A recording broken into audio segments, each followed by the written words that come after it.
আসসালামু আলাইকুম বন্ধুরা, সবার কি অবস্থা? আশা করি সবার পড়াশোনা ভালোই আগাইতেছে। তো আমরা এখন দেখবো যে ওয়েজ চেঞ্জ হওয়ার কারণে আমাদের শর্ট রান এবং লং রানের ডিমান্ডের উপর কি প্রভাব পড়ে, শর্ট রানে কিভাবে চেঞ্জ হয় ডিমান্ড এবং লং রানে কিভাবে চেঞ্জ হয়। তো যেহেতু এখানে লং রান আছে সেহেতু এখানে আমরা কি করব, আইসো কস্ট এবং আইসো কোয়ান্ট কনসেপ্টটা নিয়ে আসছি। তো আমাদের যে বাম পাশের যে গ্রাফটা আছে সেটা দেখাইতেছে এখানে যে আইসো কস্ট লাইন এবং আইসো কোয়ান্ট লাইন। আমরা ধরতেছি আমাদের একটা গিভেন ওয়েজ রেট আছে এবং গিভেন ক্যাপিটাল কস্ট আছে, রেন্টাল কস্ট আছে। তো তাইলে এই দুইটা যদি গিভেন থাকে তাইলে আমি এখানে কি পাবো? আইসো কস্ট লাইন পাবো। এবং আমরা মার্কেটে আমরা দেখতেছি হচ্ছে কিউ ওয়ান পরিমাণ প্রডিউস করতেছি কিভাবে, যে আমাদের এখানে এই যে আইসো কস্টে সবচেয়ে বেশি প্রডিউস করতে পারতেছি কতটুকু, কিউ ওয়ান পরিমাণ গুডস। কারণ হচ্ছে এই যে আমাদের এই আইসো কস্টে আমাদের কিউ ওয়ান পরিমাণ কি হইতেছে, এই যে কিউ ওয়ান যে আইসোকান্ট কার্ভ সেটা টেনজেন্ট হইতেছে, আমরা এখানে প্রডিউস করতেছি। তো এখানে কে ওয়ান পরিমাণ ক্যাপিটাল আমাদের নিয়োগ আছে এবং এল ওয়ান পরিমাণ লেবার আমাদের নিয়োগ আছে। তো এই অবস্থায় এটা দেখাচ্ছে আমাদের গুডস মার্কেটের ফিগার। তো গুডস মার্কেটে হচ্ছে আমরা দেখতেছি যে এটা হচ্ছে একটা পারফেক্ট কম্পিটিটিভ মার্কেট, তাহলে তার ডিমান্ড কার্ভ হচ্ছে হরাইজন্টাল।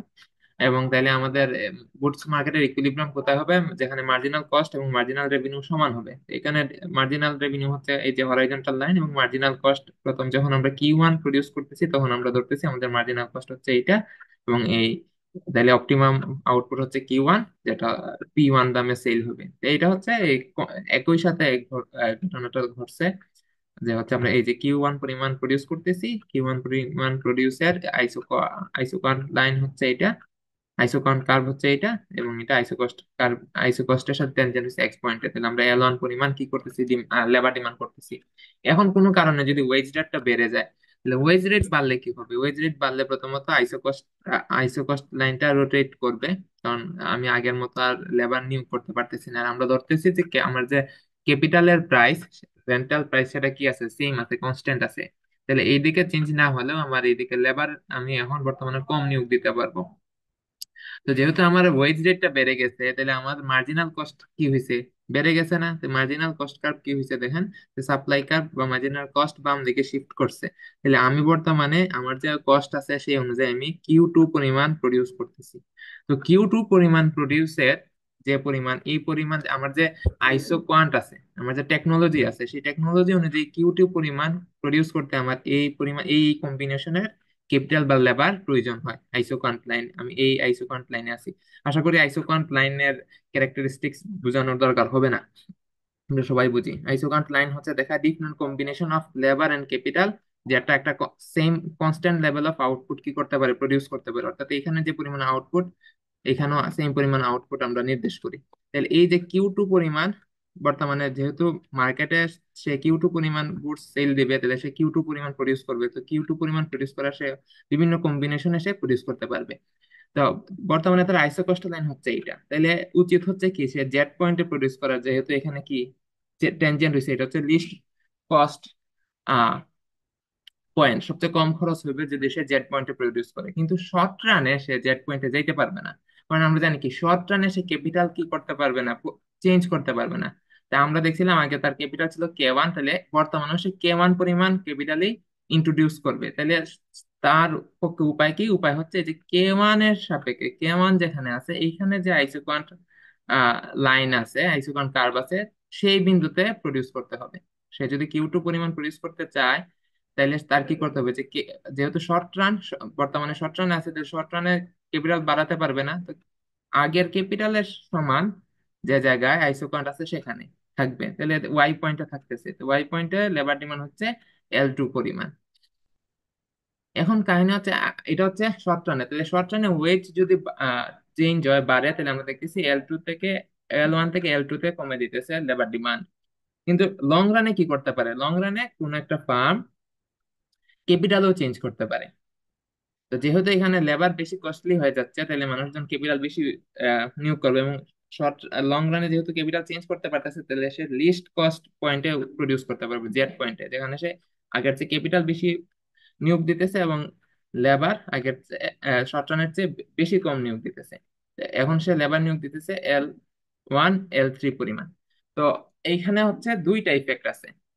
আমরা যখন দেখছিলাম যে আহ, আমাদের প্রোডাকশনের ক্ষেত্রে যখন দেখছি যে ইনডিফারেন্স কার্ভ এবং বাজেট লাইনটার মাধ্যমে যে আমাদের দুই ধরনের ইফেক্ট হয়, যে ইনকাম ইফেক্ট এবং সাবস্টিটিউশন ইফেক্ট। এখানেও দুই ধরনের ইফেক্ট আছে। এই যে আমার এই যে L1 থেকে L2 তে আসলাম, তো এটা কেন আসছে? এটা আসছে হচ্ছে আমার উৎপাদনের পরিমাণ কমে গেছে সেই জন্য। তো এটাকে বলা হয় স্কেল ইফেক্ট। ওয়েজ রেট বাড়ার কারণে আমার কস্ট বাড়ছে, মার্জিনাল কস্ট বাড়ছে। মার্জিনাল কস্ট বাড়ার কারণে আমার প্রোডাকশন কমে গেছে। এই প্রোডাকশন কমার কারণে যে আমি কম লেবার নিয়োগ দিতেছি সেটা হচ্ছে স্কেল ইফেক্ট। অর্থাৎ ওয়েজ রেট বাড়ার কারণে আমার কস্ট বাড়ছে, এবং কস্ট বাড়ার কারণে আমার উৎপাদন কমছে। তো উৎপাদন কম হওয়ার কারণে যে আমি যে পরিমাণ লেবার ডিমান্ড কম করতেছি সেটা হচ্ছে স্কেল ইফেক্ট, যেটা L1 L2 দেখাচ্ছে।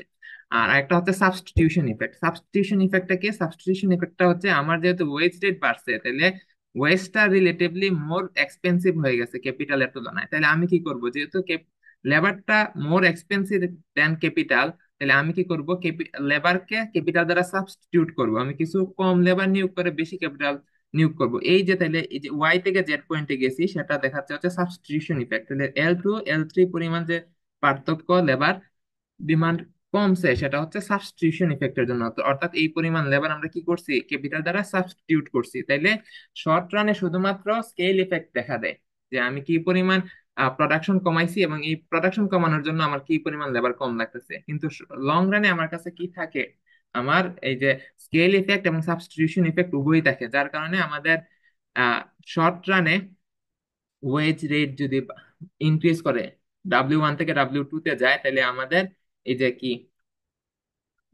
লেবার ডিমান্ড এক্স থেকে ওয়াই পয়েন্টে যাচ্ছে, মানে বেশি স্টিপার থাকতেছে। এখানে দেখি আমরা, এই যে আমরা দেখছি যে এক্স থেকে ওয়াই পয়েন্টে যেতে পারছি, তাহলে লেবার ডিমান্ড কি হয়েছে, কমছে। কিন্তু লং রানে কি হয়েছে, আমরা একদম জেড পয়েন্টে যাইতে পারছি একদম মিনিমাম কস্টে, সাবস্টিটিউশন করতে পারছি কিছু। তাহলে এখানে কি বেশি কমছে লেবার ডিমান্ড। তাইলে আমরা দেখতেছি যে শর্ট রানে আমাদের ডিমান্ড কার্ভ মোর স্টিপার থাকে, এই যে এক্স ওয়াই, এবং লং রানে মোর ফ্ল্যাটার থাকে, যে এক্স জেড। তাহলে আমরা বুঝতে পারতেছি যে শর্ট রানে লেবার ডিমান্ডটা মোর ইলাস্টিক থাকে, আর লং রানে গিয়ে এটা মোর ইলাস্টিক হয়ে যায়। তো আশা করি এই পর্যন্ত বুঝতে কারো কোনো অসুবিধা হবে না। আমার কাছে মনে হয়েছিল যে এটা নিয়ে একটা ভিডিও বানানো উচিত, তাই ভিডিও বানাই ফেলছিলাম। আশা করি তোমাদের কাজে দিবে।